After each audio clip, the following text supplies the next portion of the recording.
to everyone. It's Ada from Poison Rock. Today we have Miguel from APOTHEUS. Mm. As a first question, easy as of course, how are you, Miguel? Well, first of all, I'd like to thank you for having, in this case, me and Apotheus on Poison Rock.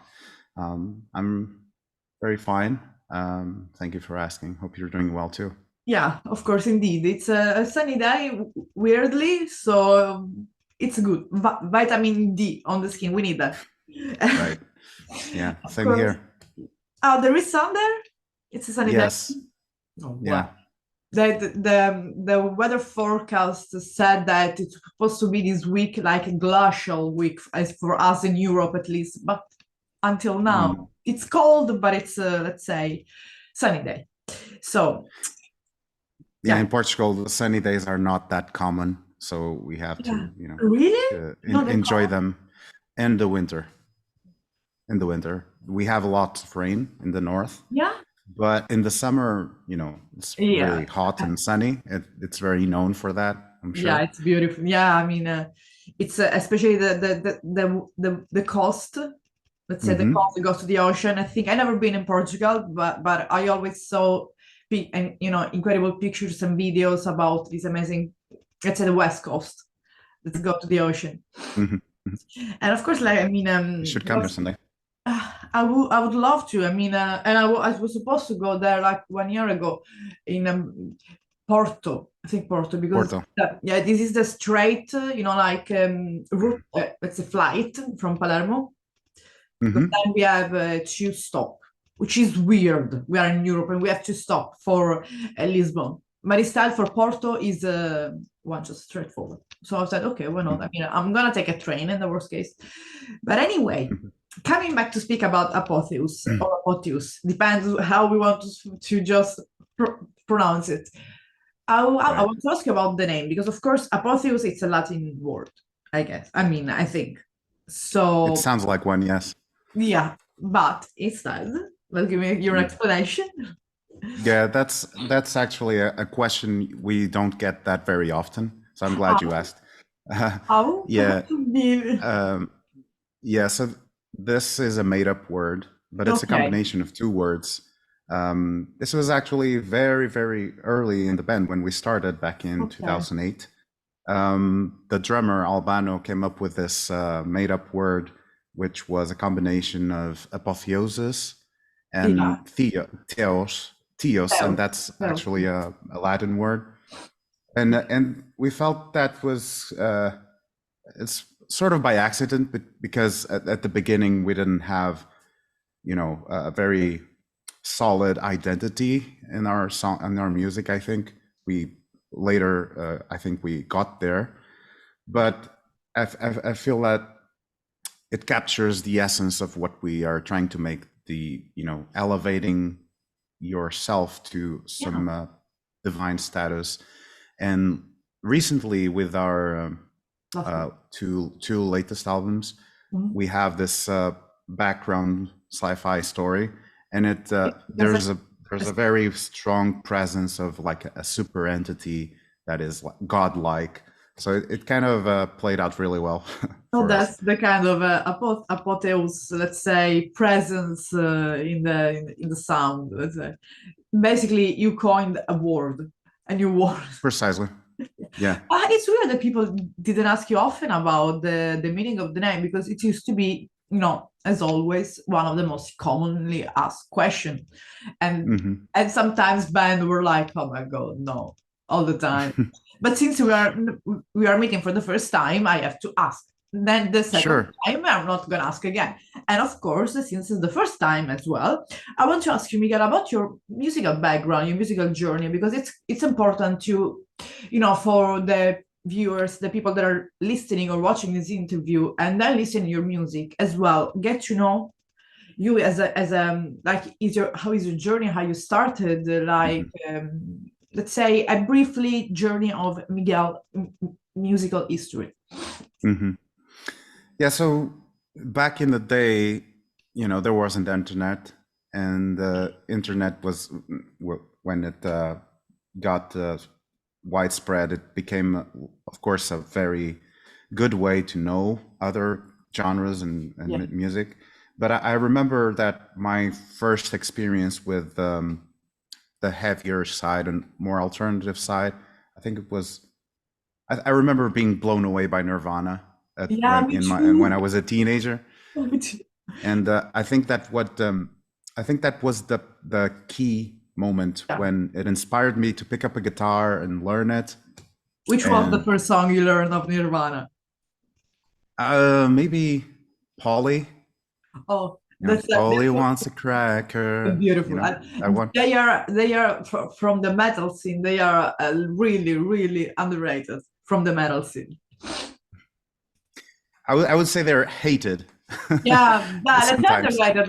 Let's bring a little bit of respect to of course. the chaotic sound because they were Hmm. generational band. True. Yeah. So You it's know, we they inspired a whole generation yeah, of people and young people to yeah, pick up an instrument and just play them because the songs are easy. so accessible. And Exactly. yeah, Well, that was and then basically like you were mentioning your first, let's say, encounter with your first meeting, knowing a band. yeah, yeah. Before that was not. I was not really into it, and this was like I don't know, 12 years old or something. Yeah. It was, I would say, fairly early. But that inspired me really to, I really like this thing. I want to do the same thing, Yeah. well, to the most of my ability, of course. So my parents supported me, of course, and It's important. I got a guitar. Yeah. And I would say from there, it was a quick step to Metallica because it's also, it was, what you got in Yeah. rural Portugal was those big bands I mean, I'm at in the time. Sicily, so what do you got in Sicily? So Sicily. That's I also hear it's beautiful.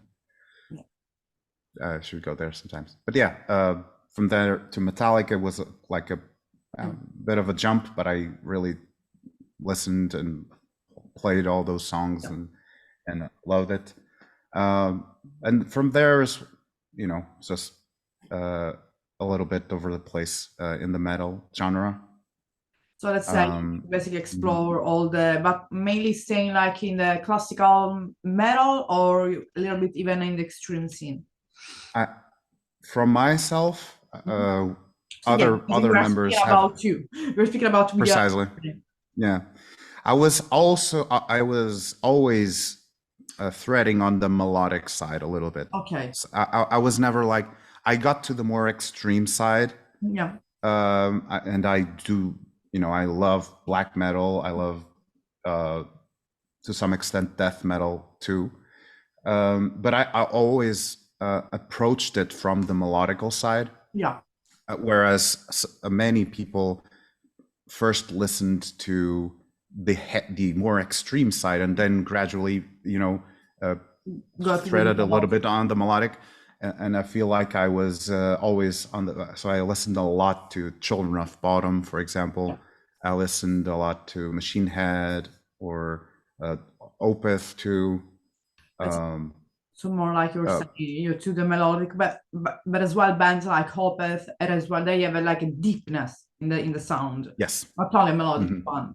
Because Yes, Opeth are really like you have to have really a lot of passion to listen to Opeth because that's a deep and meaningful band.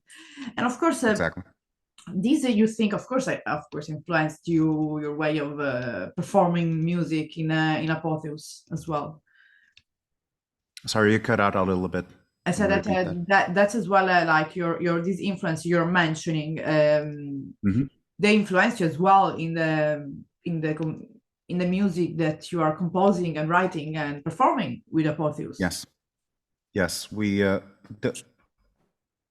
I think my theory, and it's not really theory, I think it's like well known at this point, but I think your output, whatever output you produce, Yeah, depends on your input, and a lot of your input is what you listen to, of course, but also the experiences you have, uh, everything you're surrounded. uh, your surroundings, anything you absorb.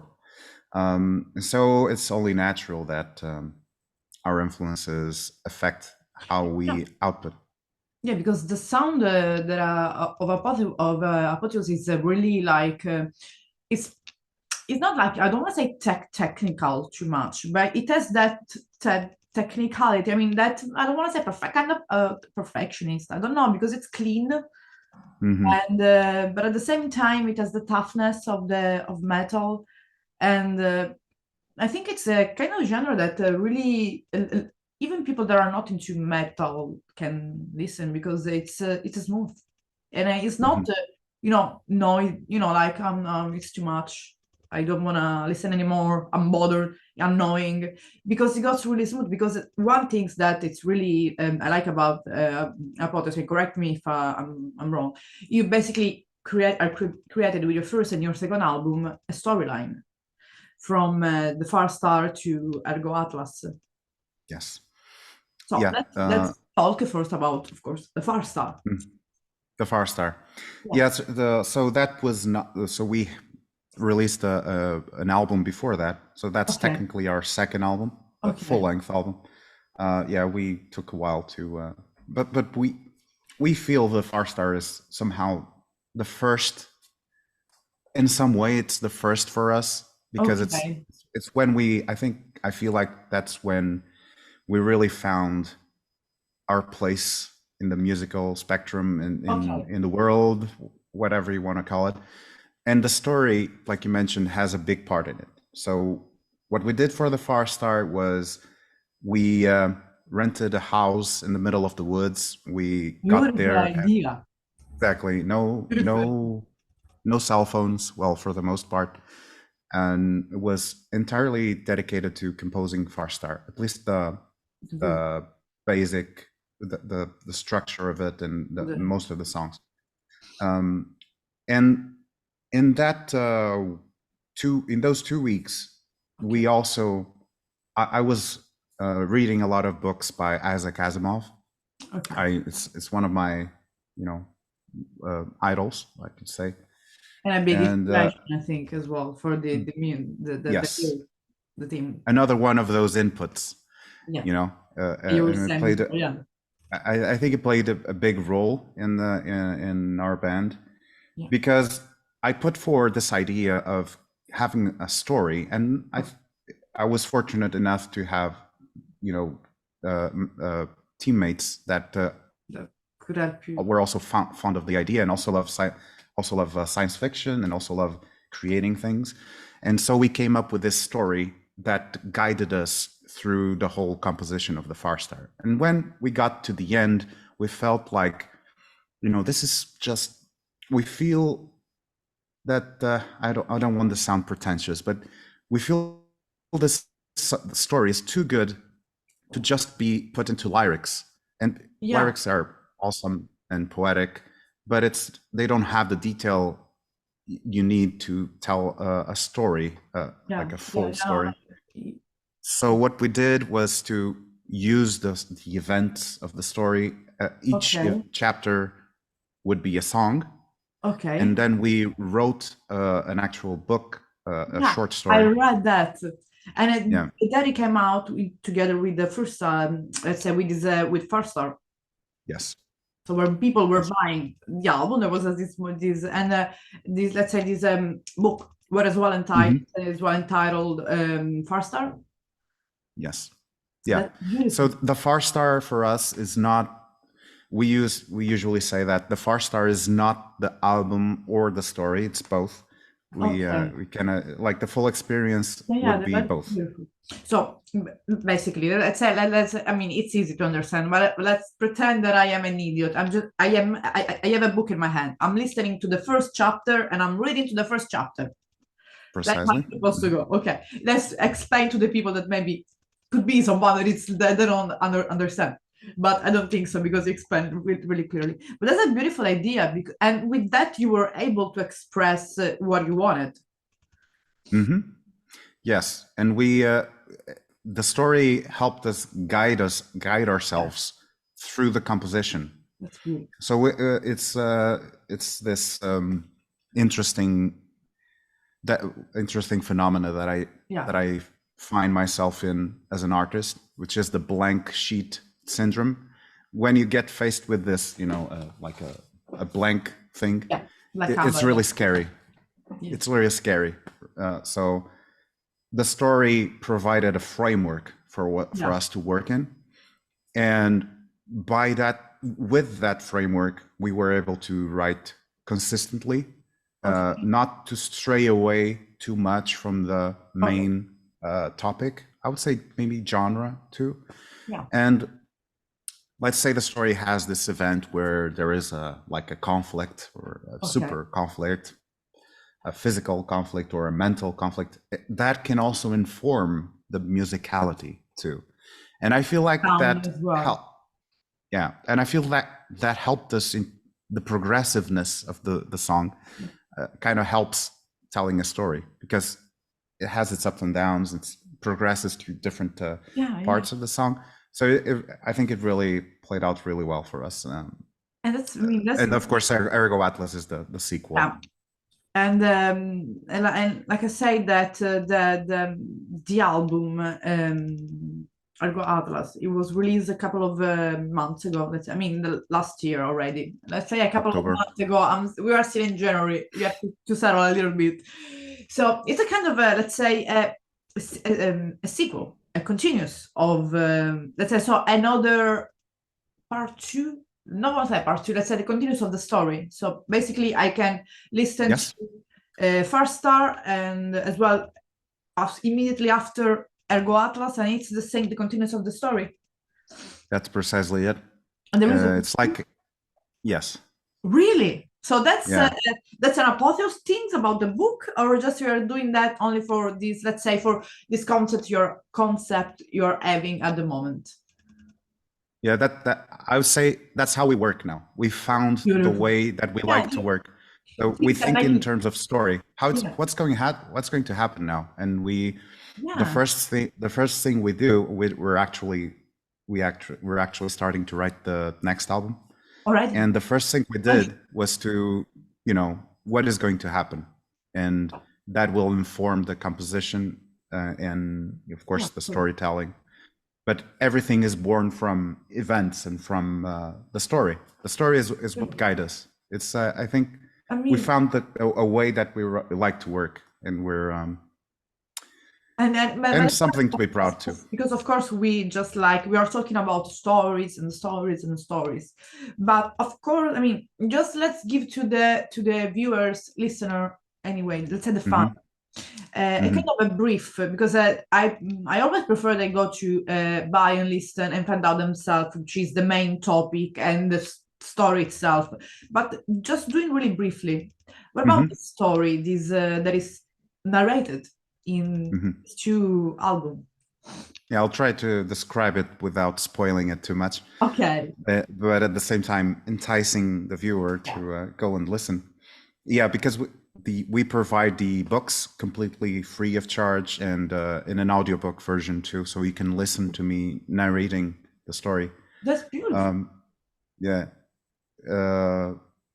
So the story is, first of all, a science fiction one. It's pretty science fiction. If you're into that kind of thing, movies like Arrival or movies like The Passenger. Yes. I'm sure you're going to enjoy this one, but it's essentially about the decaying of a planet. Okay. The planet is decaying for a number of reasons that are described in the book: political reasons, resources, etc., social culture. And there is a group of people that found out that there is no salvation, and so they must look to the skies, and they try to find a new planet, because they mathematically almost proved that planet they were on was doomed. So they started the colonization mission. The mission is called The Far Star. That's the album name. That's where it comes from. And so they gather resources. They try to make political negotiations with the most powerful in the planet. They try to gather resources for this hugely costly mission. Yeah, of And course. they were able, Yeah. colonizing another planet. And so eventually they get all the funding they need, and they start off with 2 spaceships, Alpha and Omega. Okay. And this is important later. And so along the way, you have lots of ups and downs. You have good things happening. Yeah. For example, they found a black hole called Plexus. That's one of our songs called The Pull of Plexus. And this was an unexpected black hole they found during the way, and they were able to use the gravity force of this black hole to shorten the travel time yeah, of course. for a couple of decades. And so this was a hugely a very long mission. It lasted 3 generations. So there was the first generation that, you know, was born on the home planet and then would die on the spaceship. The second generation was born and died on the spaceship. And the third one that was arriving.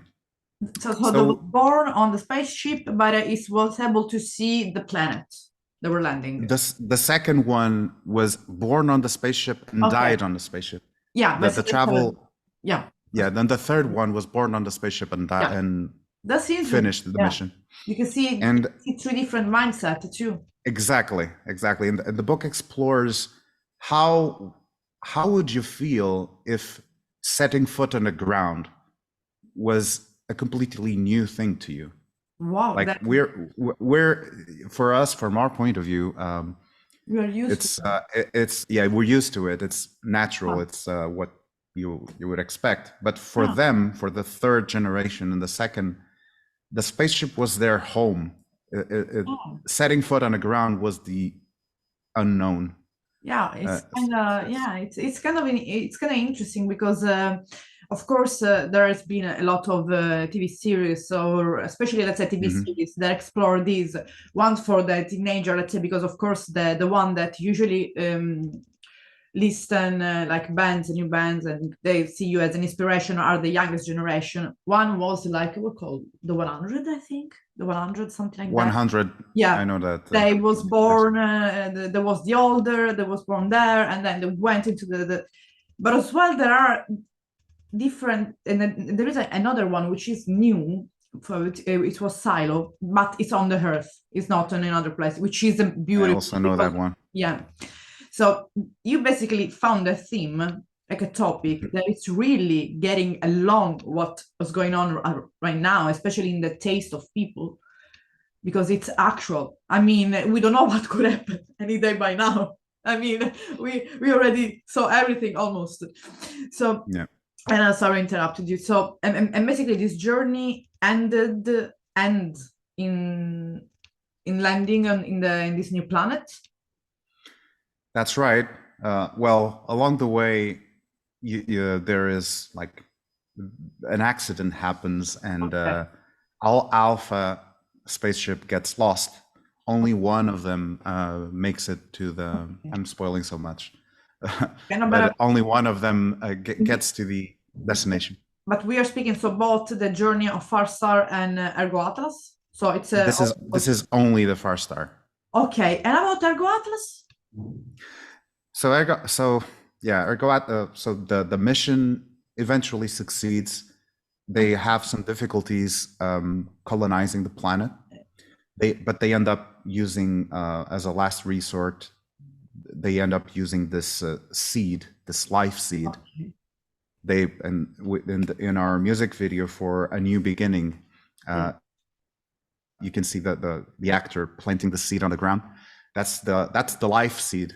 Yeah. And from that seed, life germinates, and millions of years pass. New animals get formed. There is billions of years from the planting of the seed. Eventually, the first sentient beings start to appear on the planet, and they call themselves humans, and they baptize the planet as Earth. Okay. So that's I just spoiled the turnaround for you, But basically, this makes the whole story.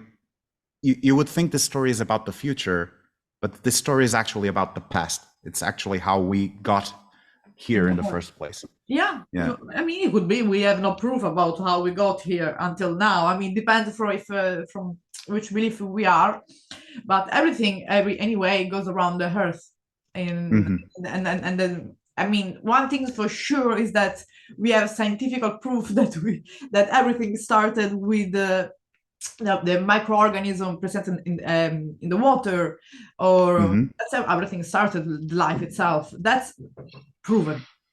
Yeah. I have your neighbor. I and about that too, I mean, because of course once you're let's say the planet Earth, it's colonized, so billion years are passing, thousand years are passing. The third album, where is the perspective? I mean, so how the life is handling in this new planet? Yeah, so what I just described to you was the far star still. That Ergo Atlas. Oh my God, okay. There is no turning point. Okay, it's a movie. You should direct a movie. Yeah, we get that a lot too. Yeah. So this is the far star. And the Ergo Atlas is about, so during the far star, the first people that started the mission, they had to create an artificial intelligence to provide the people in power to their home planet. In Ergo Atlas, that artificial intelligence, it turns out wrong. It starts to grow and starts to become very, very powerful. And it kind of becomes the villain of the story. And that's, the super entity. So eventually it starts absorbing life forms to, it eventually gets a body. So it goes out of the computer, so to speak. It's like a global computer, essentially. Yeah. And it starts absorbing life forms to gain power, and it starts going around the galaxy. And eventually it goes to Earth to try and absorb consciousness. So consciousness is like the life force, it's like energy for that being. Like it was a vampire of that. Exactly. It wants to absorb. It feeds on about consciousness, on intelligence, etc. And Earth is a very interesting place for that entity because it has a lot of intelligent life. But there's like a quick plot twist there, because when it tries to absorb humans, it finds something that stops it from absorbing them. And we later find this we call it the firewall, because it's like a protection layer around humans. This firewall was put there by the creators of the seed. So they were kind of already predicting that this artificial intelligence could go really wrong. And in the end of the story, I'm spoiling so much, but that's okay. In the end of the story, you start to see that this evil entity is not that evil. It's doing that for a reason, and that reason is for the good of humanity. It's actually doing this for a good reason. It's like it really explores the moral gray areas. Okay. That those kind of things that sometimes you have to do bad in order to do a greater good. Yeah, of course. Yeah, of course. And especially because this is really as well actual, because we are facing like the increasing and the spreading of the the AI. Of course, there are a lot of people that can debate. We can speak about that for centuries, but we just leave that to the people to speak about it, because there is a lot of pro and cons. So that you basically are explaining that as well under your point of view.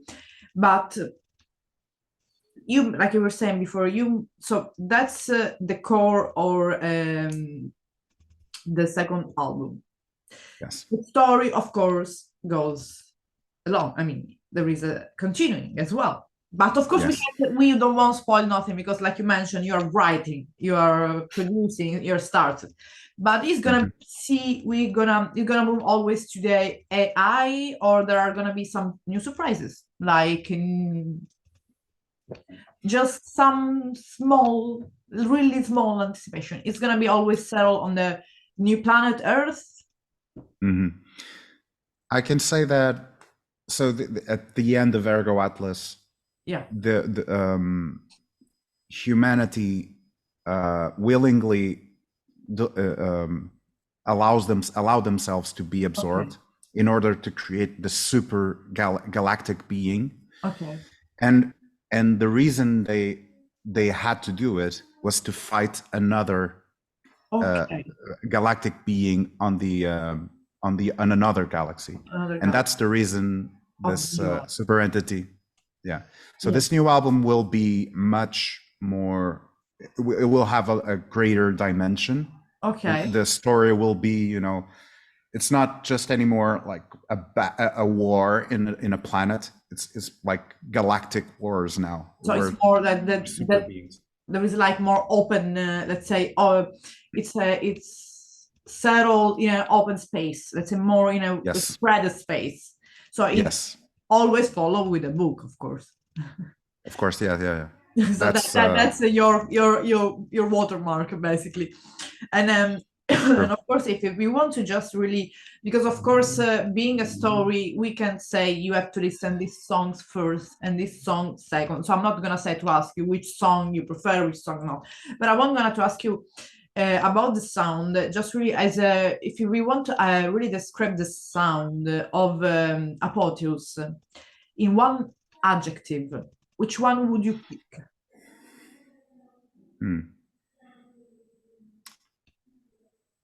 Well, the obvious choice would be apotheotic. You can say that. There's no right. But I think it fits.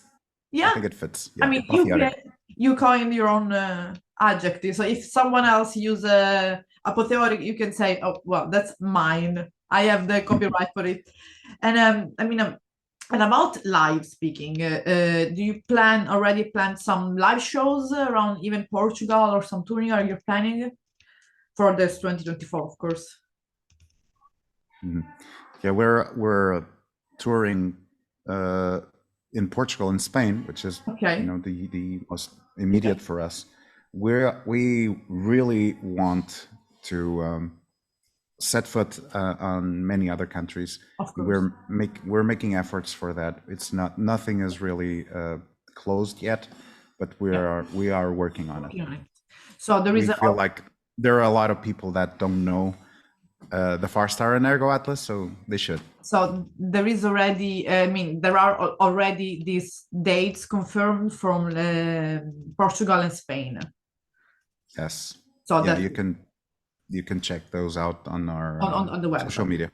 Basically, these all these both albums are available on, of course, I think Bandcamp, your own website. There are as well a physical copy of the book, or just it's an ebook. We have physical copies of the books too. So, and as well, I think of the albums, so they came together if they want to. So that's things. I mean, as a older, I mean, I'm from the 80s, so I think I would love to read the book and listen. It's always a beautiful. So that's important. Let's invite people to buy physical copy and read physical book because it's important. But if they support the band. Oh no, that's always that's the best thing always. And if they are too lazy, they can buy the album and listen the ebook, because the audiobook. Yeah. And we also have the book has a CD with the audio version too. So when you buy the book, you get both. So you have everything. I mean, you have the album, the physical copy of the book, and the audio version of the book. A book. Yeah. Okay, so you have three things. Okay, so people, let's buy it. So I mean, that's an incredible story, and it's interesting. So, and as well, if it follows, people have to start from the Far Star and Ergo Atlas, and otherwise they would understand a lot. So you have to go first to the second. But anyway. if they may happen to have the second, they can buy the first one. But I want to tell Sure. you, really thank you. It's really, you have an amazing, all of you as an amazing as APOTHEUS, like I say, creativity about this. It's beautiful what you, and I loved hearing you talking about this. I can imagine hearing the ebook about this story. It's really interesting, and I wish a good rest of this week because it's Monday, and hope to see you to do another interview for the third album. So we will focus Thank you so much. on the story. I'm gonna do it. Thank you so much. It was really a pleasure. Have a good rest of the day. Thank you so much, Ada. That was a Bye. pleasure. It was a pleasure. Bye bye. After all these hard times, we're stepping through. In the past we crossed lines to bring life into you. We're finally together.